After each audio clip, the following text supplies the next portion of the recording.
So your Segway Ninebot Max G2 won't charge, and what to do about it? Well, first step, we got to make sure that we're using a charger that functions. And so if you haven't already, buy a second charger, and I'll put some links down below of the correct one to make sure that you're using the right charger. Here's a original Segway charger. You've got to read the back description, and you want to make sure that it says 42 volt output on the charger. This is a 36 volt scooter, and so if you don't have a 42 volt charger, it's not going to charge it correctly. Also, you want to make sure that the adapter, which is this very small circle with a pin in the inside, that way it fits right inside the charging port right in here. The other option, if you don't want to get this charger, is what we call, nicknamed the Mickey Mouse charger. This will also work just as well, and it doesn't have any specific voltages assigned to it. It's pretty straightforward. So I would recommend buying one of these, or both, and making sure that it's not your original charger that's defective and the reason. And I'll put links below for both of them. Now, assuming you've ruled out that it's the charger, the next step we've got to do is get it to the inside of the scooter. So here I flipped the scooter upside down, and first I'm going to go ahead and grab a bit. You can use a handheld, or in my case I've got a power drill, so whatever it takes to open up the screws at the bottom. The original manufacturer ones is these Torx.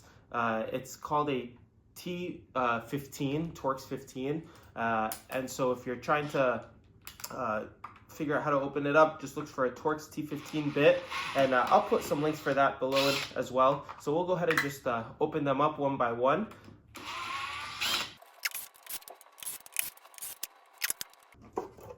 Now I've got the base open, and remember, I always put the hardware in a bowl, that way I don't lose anything. If you take a look inside the base, what you're gonna see, the port where the chargers plug in, and then you've got some wiring that comes out of it. You've got this wire right here. If you trace it all the way down, you can follow these blue and brown cables, and you can see that it's gonna trace into this connection right here.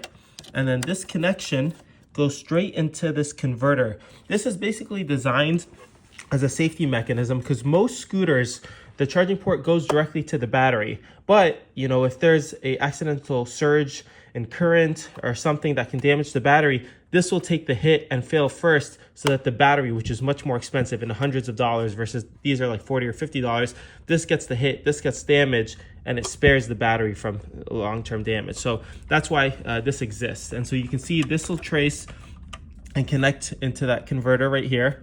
Also, if you trace the other one, you can see these red and black cables as well. I'll go ahead and follow that with my finger, and it's a little bit hard to show with camera, but there it plugs into this cable right here, and that cable will connect way in the bottom where the red and black is. You can kind of see it at the bottom of the screen, and so both of those are feeding into here. And then lastly, this has its own cable that kind of comes out. Let's see if we can trace it. It's right here. It's this guy right there.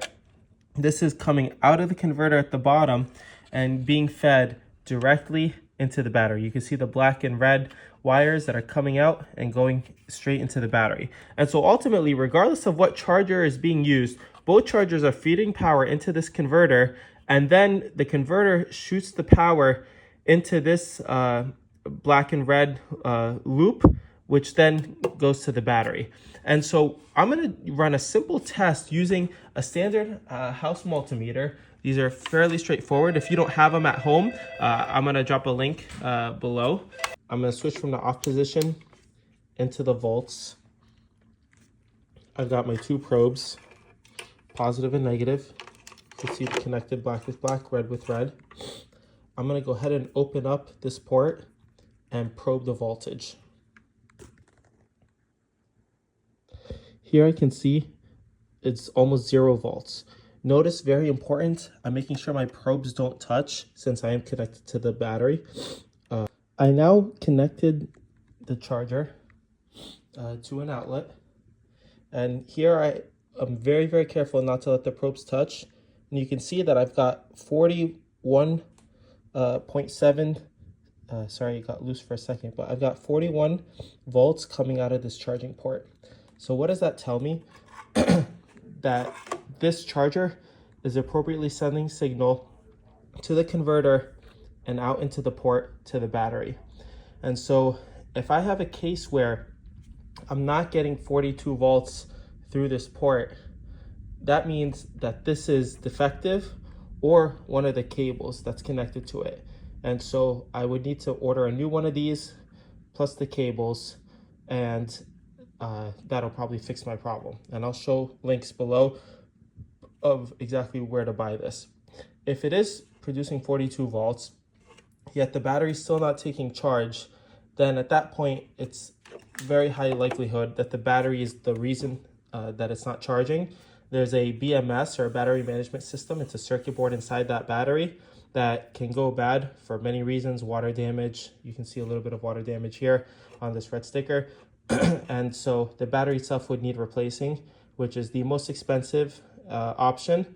I'll put links for a battery below as well, but you're always hoping that it's either the charger that's defective or the converter, most likely, and lastly the battery.